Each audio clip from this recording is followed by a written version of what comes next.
ಭಾರತ ಸರ್ಕಾರ ಅಕ್ಟೋಬರ್ 31, 2020 ನನಗೆ ಸ್ಥಾನಮಾನ ಕೊಟ್ಟು ಭಾಷಾ ಮಾಹಿತಿ ಕೊಟ್ಟಿದ್ದ. ನಾನು ಎಷ್ಟು ಶ್ರೀಮಂತ ಭಾಷೆ ಗೊತ್ತಾ? ನನಗೆ 8 ನೆನಪಿಕೆ ಪ್ರಶಸ್ತಿ ಬಂದಿದೆ.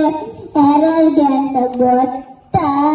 ಕುವೆಂಪು, ದಾರಾವೇಂದ್ರ, ಮಾಸ್ತಿ ದೇಶಾಯಂಗರ್, ವಿಕ್ರು ಗೋಕಾಕ್, ಮೂರ್ತಿ, ಶ್ರೀಲಂಕಾರಂತ, ಗಿರೀಶ್ ಕಾರ್ನಾಡ್, ಅತ ಚಂದ್ರಶೇಖರ ಕಂಬಾರ, ಇವೆಲ್ಲ ನನಗೆ ತುಂಬಾ ಖುಷಿ ಇದೆ.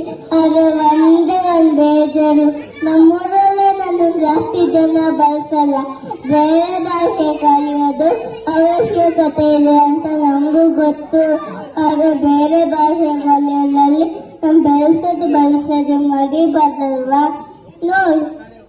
ನೋಡು ಯೋಚನೆ ಮಾಡಿ ಸರಿ. ಯಾಕೆ ಬಂದಿದ್ದೀನಿ ಗೊತ್ತಾ?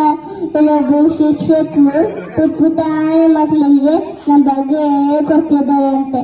ಅವ್ರನ್ನ ನೋಡಿ ಧನ್ಯವಾದ ಅಂತ ಬಂದೆ. ಧನ್ಯವಾದ ಶ್ರೀ ಗುರುಗಳು. ಎಲ್ಲರಿಗೂ ನಮಸ್ಕಾರ.